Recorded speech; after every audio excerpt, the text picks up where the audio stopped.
Welcome, Allie, to the Let's Talk Paralegal podcast. As I was telling you before we recorded, I'm a huge fan. I've been following you for over a year now on Instagram, and I just love your work, what you're doing for the legal industry. And it's right up the Let's Talk Paralegal podcast alley. So, well, look at that. I just did it. So welcome. I'm super excited.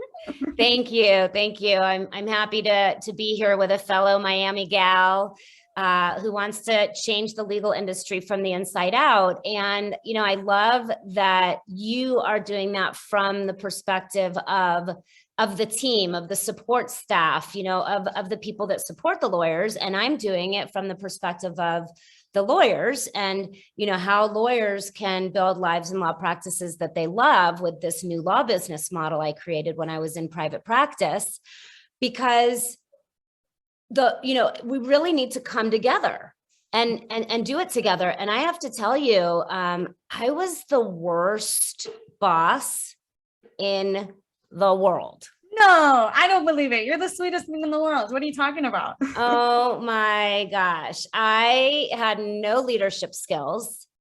I was so driven. I was so ambitious. I was so hard on myself. I graduated first in my class from Georgetown Law. And I went to work at one of the best law firms in the country, Munger, Tolles & Olson. And I chose that firm because it was the hardest firm to get into. Growing up in Miami, I did not feel, my own history was one where I didn't ever anticipate this for myself. I didn't think that I was going to become this, really like high-powered lawyer, right? I didn't grow up with a lot of wealth in my own family. I grew up with a lot of wealth around me, but not in my own family. I went to a state college, University of Central Florida. So when my life shifted in this way, and I got into Georgetown and I went to Georgetown, I came out of Georgetown with a competitive spirit and something to prove. And I think that is the case for a lot of lawyers. And do you think the law school actually generates that environment for you guys? Yes. Well, and I think it is something about, when I look at the whole industry, I'm like, why do I always start with having lawyers ask themselves, why'd you go to law school? Why did you go to law school? Now, I believe that most of us went to law school with a true desire to make a difference, with a true desire to help people. For me, to help the underdog, to serve the underdog. But then we get into law school and it is cutthroat. It is like, at least at Georgetown, the only recognition you get is if you're number one. They don't even count number two. Wow. And there's this whole prestige and just, fighting for the jobs thing. And I, that was 20 years ago, I don't even imagine, I can't even imagine how much worse it is now. Right. And at least this was all how it was for me. I came out of law school a different person. I came out of law school, again, somebody who had something to prove. In some ways, like had gotten a taste of proving it. And now this perfectionism came in. And at the same time, in the background, there was still this, strong desire to make a difference in the world and to really be able to help people. But, even the whole process of getting a job was like very, again, it's like, what is the best job you can get? And, for the biggest paycheck and all of that. So then when I go to work at, this amazing law firm, Munger, Tolles & Olson, it's an amazing law firm, but they didn't teach me any leadership skills. I'm 27, 28 years old, getting paid a six-figure paycheck. Immediately they give me an assistant to work with, but no training on how to work with this assistant. And this assistant is probably, now looking back, like really overwhelmed herself, right? Yeah. She's got I can vouch for that. Yeah, right? She's got me and probably two partners and another associate at least that she's supporting. And I don't know how to work with her at all. Like, what am I supposed to do? How do I work with this person? How do I develop a relationship with this person who's here to support me? And I don't know. So that felt bad. And then when I started my own law practice, I was there for 3 years before I started my own law practice. And then when I start my own law practice, when I'm finally at the place where I'm like, okay, I have to hire somebody, I hired the worst possible human I could ever have work with me as my first person, because she just happened to work in the office that I worked in. She was working for the other attorneys where I was renting office space. She was terrible. I mean, it cost me so much time to clean up her mistakes, to look for her mistakes. And that just like patterned in this thing of like, ugh, this is not good. But again, I needed help. And eventually I did hire the woman that became what I call my client services director, stayed with me through the whole time I had my law practice, really built my practice with me. She had been a kindergarten teacher. She had no legal experience whatsoever. Wow. So we kind of figured it out together. Yeah, we figured it out together. We invented systems together. Interestingly enough, she still works with me to this day, because when I sold my law practice, she continued to work for my financial management team. It's a whole long story, but she actually still manages my books to this day, my personal books, along with the people that were my personal assistant and my nanny that grew into my financial management team. It's really an amazing story. That's amazing. I love it. We've been together about, I think, 15 or 16 years at this point. But, you know, she made it through my practice, the early years of my practice with me. I mean, all the years, right? So from 2000, I started my own law practice in 2003. I think she came on in 2004. We hit $1 million of revenue in 2006. And then I sold the practice in 2008. And, you know, she really bore the brunt of my bad behavior as a leader. And she just took it, really. She just took it. And I can look back now and I feel really sad that that's the kind of leader I was, but I didn't know any better. Yeah. And she didn't know any better. So, you know, I think that the reason that I want to be here with you today is, what can the support professionals do? Because the lawyers, they have their own part to do. And, you know, we teach that at New Law Business Model. It's a big part of what we help the lawyers with is, how do I be a leader to my team? How do I take my role as a creator of the economy and pay people well and appreciate them and empower them and build the systems and structures for them to be able to step into and lead, you know, through clarification of objectives instead of task management, and not be a micromanager and hire the right people, right? Train in the right way, things nobody ever taught us.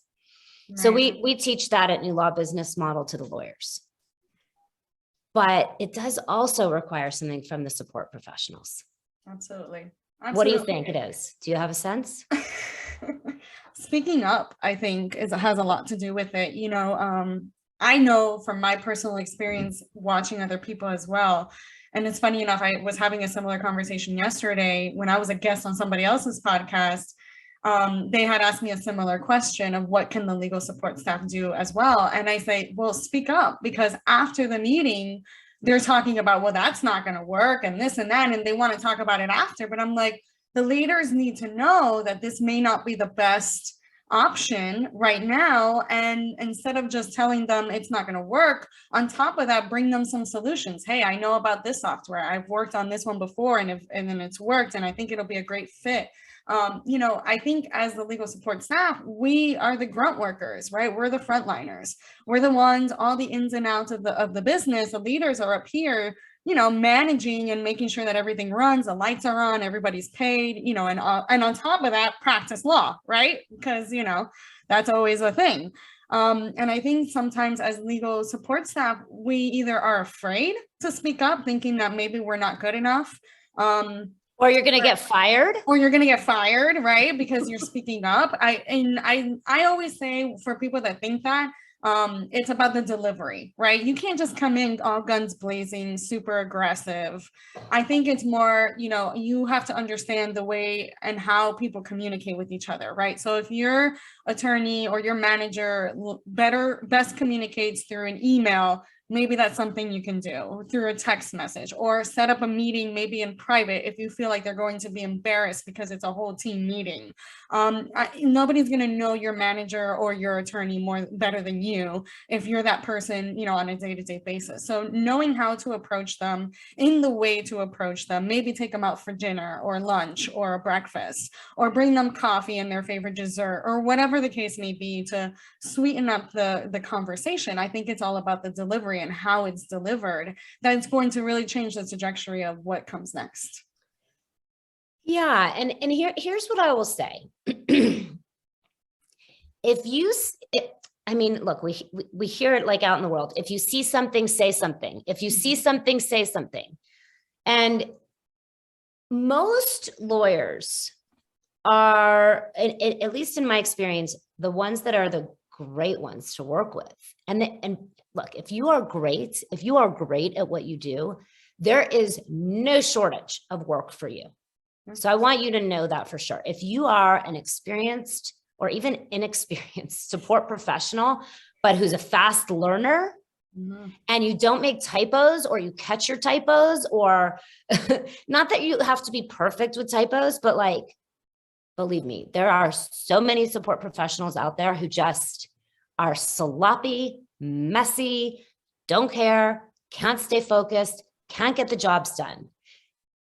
So if you can, right, and you have confidence in your own skills, or you are investing in improving your own skills, and you are conscientious and a hard worker and really focused on creating an amazing client experience, then you've got an inordinate amount of work available. You do not have to stay in a role where you cannot go to the person that you are working with and say, hey, I'm seeing this thing and this is not working, and here's what would work better. Yeah. If they're going to fire you over that, get fired. Yeah. Collect unemployment while you look for another job. Move on, next chapter. Move on. That's right. Because there's just so much work. And you can find, the hardest thing for our lawyers truly is to find great support. Yeah. Right? We can teach our lawyers to build a phenomenal practice model where they love the clients they work with. They're charging great fees to work with those clients. And what we teach them is how to build a practice that actually gives their support team so much authority and responsibility and ability to earn a great income. Yeah, absolutely. Their biggest challenge is finding the people. And so one of the things that we do with our lawyers is a program called Fix Your Financials. And this is way down the road, right? Like there's a lot of things that you need to have in place before you're ready to fix your financials. But like once you're making, let's call it $250 a year, consistently $25,000 months, it's really hard to get to the next level if you have broken financials. You can do it, but like as a lawyer, you can, but likely things are going to crumble around you if you don't fix your financials. So we get lawyers to that $25,000 a month, and then we're like, okay, come in and fix your financials. And in this program, sometimes the lawyers don't even attend, right? They'll send their office manager or their client services director. And I actually really love that when that's the case, because it shows me, okay, this is a lawyer who does not need to micromanage, who can empower their team, who can empower this person to do what is necessary to get the financials in order so that this person can then meet with the lawyer on a weekly, monthly basis to go over everything with our support. Right. And the thing I noticed that I need to do the most with these team members is encourage them to know your job is secure. Mm-hmm. What do you think? The lawyer can't actually do the thing without you. Yeah, you're fine. Now, what they need from you, what the lawyer needs from you is to hear you say, I understand I can't be your partner because I can't co-own the law firm, Right. but I am your partner here Mm-hmm. in service to building this firm. And I want to be able to stay here forever, if that's true for you, if you want to be able to stay there forever. And in order to do that, here's what I would need. Yeah. Here's what I would need. Now, on the flip side, I tell the lawyers to try to do this with the team, to go to their office manager or their client services director and lead that conversation. But if your lawyer is not leading that conversation, this is actually a great time of year to sit down with your lawyer. Oh yeah, right now. Right now. And say, running budgets and that's right. And like support your lawyer to look back over 2021. How did we do? To look at 2022, where do we want to go? And if you can bring your lawyer tools to support them to do that, because most lawyers are like completely blind in this area. They have no idea how to. They want to grow, but they don't know how. Yeah. And literally it could be as like, so what I teach, I have another thing, not just new law business model, but another company called Eyes Wide Open. Oh yes, I did see that one. Eyes Wide Open is really for me to teach eyes wide open decision-making around legal, insurance, financial, and tax matters. So yes, I do teach some lawyers there, but really it's everybody else, right? Because the lawyers I teach at New Law Business Model, but this is like the everybody else, the non-lawyers. And I created a whole course and a tool there called Money Map. And I created that for myself because nobody ever taught me how to look at numbers, how to get clear on, okay, how many clients do I need to serve each month? Mm-hmm. And at what average fee? So that I can relax in my life. What I was taught is success is $1 million business. That's what success is. When you have $1 million business, you'll be successful. Well, I'll tell you, I built that $1 million business and I was not successful. Why? Because even though everything was, from the outside looking good, the kids in private school, the house on the beach, the, beautiful law practice with literally the white picket fence outside of my law practice. Wow. Okay. Yeah, it was really beautiful in so many ways. Inside, I was rotten. And mostly because I didn't actually know how to look at the financials. If I would have had an office manager or even my client services director who would have been able to come to me and say, okay, Alexis, my name was Alexis back then. Okay, Alexis, we just need 20 clients a month because that's what we needed. My average fee was probably $4,000 back then at that point. And I wasn't even seeing all of the clients because I had 3 other attorneys in the office that were seeing the clients. And we just need 20 clients a month. And you're going to be seeing 2 of those a week. You're only going to be engaging, let's say you're going to have one day of 3 family wealth planning sessions. You're going to engage at least 2 of those, if not all 3. Your average fee on those is going to be, let's say 3,000 or 4,000. Then, the other attorneys are each going to serve 6 a month, right? Because that's what they need to hit their financial goals. And there's 3 of them. Here's what the calendar is going to look like. You're only going to have 1 day a week of family wealth planning sessions yourself. So you could spend all the rest of your time making videos on YouTube, talking to the community, which are the things that I liked to do, talking to the community, networking, writing your book, sending out emails, and that's going to generate all of those 20. And as the office manager, I'm going to make sure that the client services director or the client intake specialist, probably is what we would have had at that point. The client intake specialist is setting appointments with at least, let's call it 30% of the people who call. And we're following up with the rest so that when you go out and do networking, the people you meet don't just fall away because we haven't followed up with them. We have the processes and systems in place to do the follow-up. And, all you actually have to focus on is, in order to get those 20 appointments, is getting yourself in front of 60 people that will call us this month. That's your goal, Alexis. You get 60 people to call us this month. We will convert those into the 20 clients. Gosh, if my office manager or my client services director could sit down and help me to think that through, that person has just become the most beneficial person in my life. So when that team member shows up at Fix Your Financials with us and is learning how to do that, that team member is becoming somebody who is indispensable. Absolutely. Can you imagine? Oh my gosh. If you become that?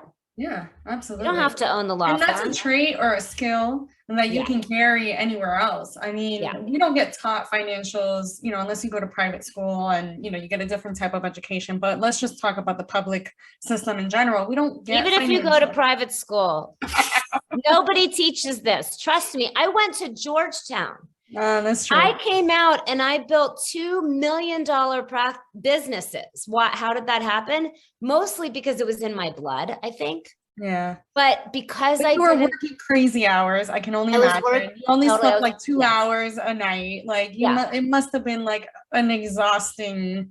I was ambitious and I just knew how to power through. But after that, because I didn't know how to work with my financials, I actually walked away from all of it, moved to a farm and filed bankruptcy. Wow. Okay. Yeah, I couldn't handle it. I could not handle it. Now, as a result of that experience, I rebuilt everything on a foundation of, okay, I clearly missed a big part of what it takes to be a business owner. I learned how to become a lawyer.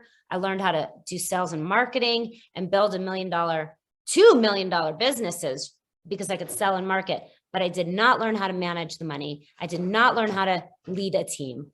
And so coming through the bankruptcy, the other side, coming back out and like, okay, I am supposed to move business. I'm not supposed to live on a farm the rest of my life, which I could have. I could have just stayed there, lived on a farm. I had actually created some asset protection structures and some passive revenue streams that I could have lived on that farm the rest of my life.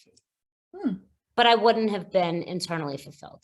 I knew that I had a much bigger purpose and that purpose meant that I had to learn how to work with money and leadership, which I did, right? And so today I'm able to be the CEO of this, $7 million company, new law business model, and, offer all of these teachings through Eyes Wide Open, because I learned it from making all the mistakes. Yeah, you already, experience is the best teacher. I always say that. A lot of people they see the success story, right? Which is what intrigued me about your story, because you actually constantly share the beginnings, right? What happened in the beginning to get you to where you are. A lot of people like to gloat about their success and start off with that, but you don't. Your tactic is a little different. It's like, hey, I've been there, I've done that, and this is why I'm doing this. You know what I mean? Like I'm teaching you what not to do because I did it. And a lot of people, I think, in the general audience, they just see the success stories. They don't see all the journey, right? Because it's a journey. Let's just put it that way. It's a journey. It's a lot of people look at it as failures and mistakes. I look at it as lessons to be learned. And as long as you learn those lessons and surpass those, shortcomings, you're good. You move on, you move forward, but never forget those experiences. Like in Spanish, I hate it, but there's a Spanish saying that says never look back unless you're gonna, it's to move forward. And I was like, well, no, you have to reflect on the past in order to really move forward. Because if you keep suppressing it and ignoring it, kind of like what you did with your finances, you kept ignoring the finances, right? And just saying, well, I kept thinking if I just make more, right, it'll be fine, right? And that's actually part of this disease I discovered. I call it money dysmorphia. I love it. A lot of lawyers have it. And there's 4 different ways that it shows up. And yeah, I just had this, it's a distortion, and it causes us to compromise our non-renewable resources, our time, energy, and attention in service to money, which is infinitely renewable, especially if you're a lawyer. Right. If you are a lawyer, money is infinitely renewable because you have an incredibly valuable service that when you understand how to price it and package it and serve people with it in a new way, not the hourly billing, not the escalate conflict so that you can bill more 6-minute increments way. That does not work. Not the, let me sell you some documents that you can get online. That doesn't work, right? So we do need new business models. Hence why we, teach what we do at New Law Business Model. But if you are a lawyer with a new law business model, money is infinite. It's all about how you use your time, energy, and attention and how you leverage your team.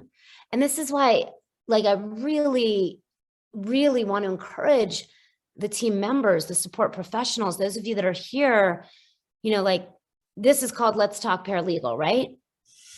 Yeah. So what I want is for you to talk beyond paralegal, right? I'm sure you're already doing it, and change your life, change the law practice that you're working with from the inside out, maybe by saying to your lawyer, I know that, maybe I have training as a paralegal and I came here as a paralegal, but I can do and be so much more.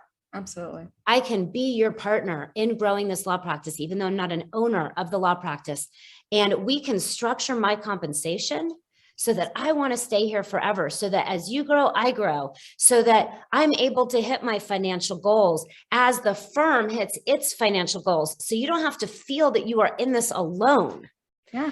Instead, we can map out 2022 together, where we are clear on exactly how many clients we need to engage and at what average fee they need to be engaged, and exactly how many people you need to meet with lawyer in order to engage those clients, so that I can make sure they get served really well, because that's really part of your job as the paralegal, to my experience, is to create this incredible customer experience. Absolutely. Let your lawyer focus on educating the community and engaging the clients, and then you focus on serving those clients with incredible systems so that they become raving fans. There's unlimited money there for you. Absolutely. Absolutely. I always say this to the paralegals I coach. Most of the paralegals I coach are from opposite sides of the spectrum. They're either just beginning, what I call my baby paralegals, have no clue what type of practice they want to go into. They're just trying to figure things out. And then, but the most common and the ones that actually made me want to coach more were the ones that were seasoned, the ones that have been in this for like 15, 20 years. And they're either stuck, they're at a crossroads, they feel financially, like they've already reached the roof or the ceiling. And I was there. So I can totally understand how they feel, because I was there at my 15th year. I looked around, I was the executive paralegal doing exactly what you just said, partnering up with the attorney. I had a corner office on the beach, and I was there. I felt like this is it. There's nothing else for me. And unfortunately, that attorney and we bumped heads. We weren't able to, make it happen. And it happens. It's probably, in our case, it was more of a personality thing. I think we just both were at different times in our life. I was a newborn mom. My baby was barely 9 months, and I was going through some stuff too. Mm-hmm. So mentally, I wasn't prepared, maybe, or maybe I didn't present it in a way that it was digestible to the attorney. So that didn't work out. And we both decided to, dissolve the relationship as far as that went. We're still, we still communicate. We're still in good terms, but I never burn a bridge. I build them. But that's when I decided to build this, right? The Let's Talk Paralegal and the Etta Rosa LLC, and really start saying, well, I went through it, kind of like what you're doing, right? I went through it. Let me help others, because I feel like it's not taught. Like, I went to paralegal studies program. I have a bachelor's, going on a master. Like, I have all the education you can possibly think about in terms of being a paralegal. But none of that is taught in the classroom. You get to the law firm, you get thrown a whole bunch of things and said, good luck, sink or swim, and it's like, whoa, it's like cutthroat. And it's like, wait, none of this was taught in a classroom. So, it's filling in those gaps that we need to do, and opening communication lines.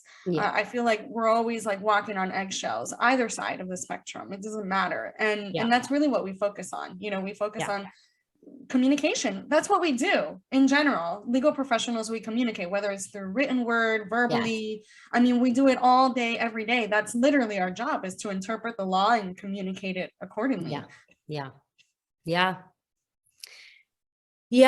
So I'm so glad that you invited me here, that we got to begin to have this conversation. Maybe there can be more of it in the future. I'm about to go do a Facebook Live in my membership group. So if you're a lawyer listening to this, and you really want to build a life and law practice you love on a new law business model and not have to reinvent that wheel, I want to encourage you to check out all the free resources we have for you at newlawbusinessmodel.com. There's a book, there's webinars, there's a conversation with a law business advisor. Like, the sooner you just start to see what's there for you and, get in at whatever level is the right level for you, free or paid support, let us help you, because you already went to law school. You already did so much of the hard work. You already made so many of the investments. It's really time for it to pay off. And I do believe New Law Business Model is the missing piece for that. And then if you are a support professional, I want to invite you to join me at Eyes Wide Open Life. EyesWideOpenLife.com is the website. It's really a startup in many respects, right? I've been building New Law Business Model for many, many, many years now, whereas Eyes Wide Open has also been being built for many years, but it hasn't gotten my attention. And now that New Law Business Model is where it is, Eyes Wide Open gets to get my attention. And there's lots of ways coming there where you can get supported to really get clear on what you need to understand to support yourself and the clients and the lawyers that you work with. Because if you can become that empowered leader, the sky's the limit for you as well, right? The sky's the limit. And it really does come from your own empowerment of recognizing there's plenty of jobs out there. There's plenty of ways for you to make money. And you may need to develop your skills of communication, like Ada is saying. And you can also develop some skills around how to talk about money, how to price and package services, how to work with the lawyer that you're working with to truly become a partner to them in building a practice that both of you can love. Yeah, absolutely. I love it. I love everything about your brand, about you. You're just an awesome human, and I appreciate you for coming on. And I know you have to go, so I'm going to make this quick. Thank you for coming on. And I hope this is not the end. It's just the beginning of an awesome relationship. Have a good one. Me too. Me too. Thank you so much. Bye-bye.